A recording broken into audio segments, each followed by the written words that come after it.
Election 2011 coverage on Manx Radio. Brought to you by PDMS. Well, this morning, a former MHK standing again in Rushen. Dr. John-Orme is 62, a resident on the island since 1974, married with a daughter.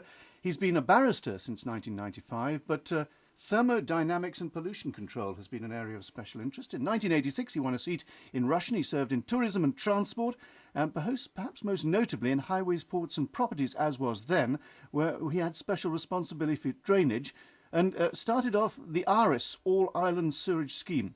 He lost his seat in 1991. Good morning, Dr. Orme. Good morning. Well, the basic question, why after 2 decades do you want to get back in there?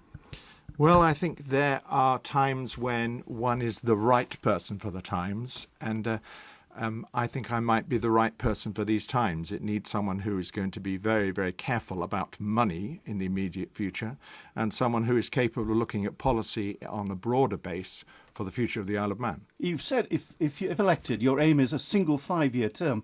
That does present an image of someone who, if they gain a mandate, then doesn't have any responsibility to the electorate anymore. They can do what they like, basically, because they don't fear the consequences. I think the people of the Isle of Man have seen me perform once. I don't think they will have any fears in my commitment in that respect.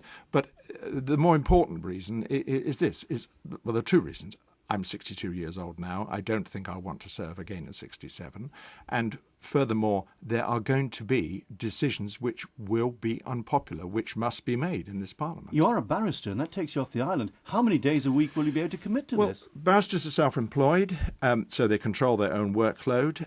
I'm of sufficient seniority that most of my work is advisory work, and I appear in court quite rarely now, so I don't see any problems in integrating the two at all. Would you say that you'd be able to split the job? You think you'd be able to do it? Well, I control my workload as a barrister, so I can take or reject work as I choose. But if people wanted to get in touch with you, say, any time during the week, would they be able to do that? Yes, of course. Your stated policies, you're against a rise in taxes, so the government must shrink.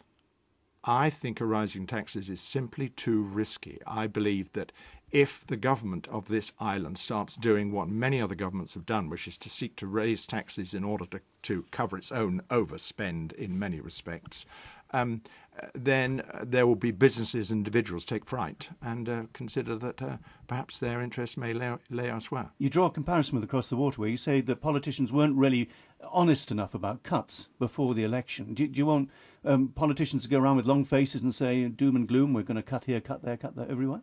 No. I don't think it is doom and gloom. Let me be clear. I think if the Isle of Man does grasp hold of its government finances and does it well, it will retain a reputation for good financial management, and that will stand it in very good stead, particularly in contrast with other countries. But it's a question, in my view, of whether you're going to face the electorate with the real issues. And there seem to be a lot of people in this election who are not talking about the obvious, which is that a £75 million shortfall must be dealt with in one way or another, and there are no magic solutions.